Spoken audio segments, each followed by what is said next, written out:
Good evening, everyone. First, let me begin by sincerely apologizing for not being able to be with you in person for this important panel discussion. I was genuinely looking forward to being in the room with you. I want to thank the organizers for including me in this conversation and for recognizing the value of bringing diverse voices together as we discuss inclusion, diversity, equity, and anti-racism. I believe this event is not only meaningful, it is timely, especially for our community here in Gander. Conversations like this help us reflect on who we are, who we hope to become, and how we can build spaces where everyone feels seen and valued. Over the years in education and in life, I've met many people from different cultures, different histories, different beliefs, and I can say confidently, I have yet to meet a single adult who has no unconscious biases. We all carry them. We're all imperfect. What truly differentiates those who live and lead with love is not the absence of bias, but the willingness to learn, to grow, and to confront these blind spots we all inevitably have. With that spirit of honesty and growth, and from my perspective within higher education, I'd like to share my thoughts and hopefully a meaningful contribution to this wholesome and necessary discussion on such an important topic. Educational institutions are, in many ways, the oldest melting pots for ideas that humanity has ever built.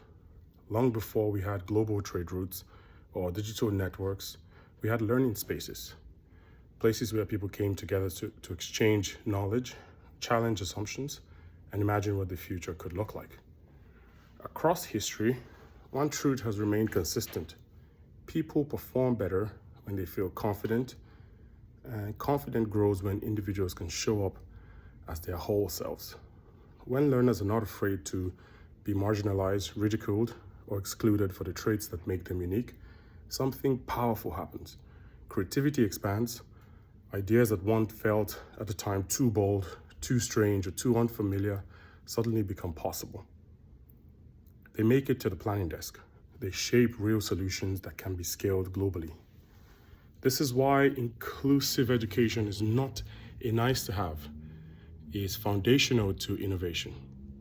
When we cultivate classrooms in colleges and universities where full, honest, and diverse conversations can happen, we eliminate blind spots.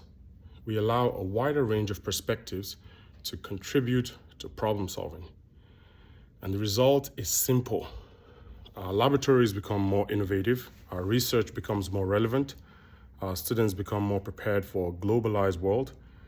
These are not results that we can ignore in the growing world of changing intelligence and resulting labor market shifts. We must be honest with ourselves. Inclusion cannot be sprinkled on after the fact. When inclusion is treated as an afterthought, it is almost always ineffective, often expensive, and usually too late to repair the damage that's been done. Instead, we must design for inclusion from the beginning. This means building learning environments, technologies, and training programs that anticipate not only the technical requirements, but also the social, cultural, and human behavioral realities of people who will use them. It means acknowledging environmental complexities, understanding that students bring their histories, their challenges, their lived experience into the classroom with them. Innovation created with this level of awareness, innovation that does not ignore the human element, lasts longer. It stands out. It is easier to deploy, more intuitive to use, and more likely to create opportunities rather than barriers. That's why at CNA, one of our 5 core values are diversity, because we believe we include all individuals. And the beauty of this inclusive design is this.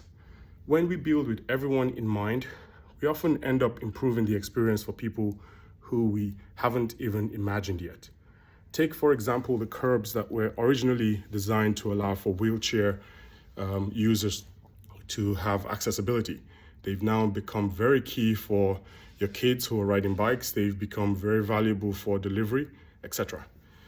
Inclusive innovation has a ripple effect.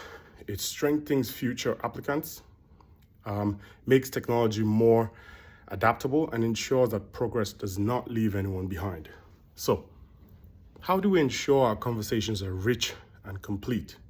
by making space for every voice, by refusing to overlook the human realities behind the data, by understanding that diversity is not a challenge.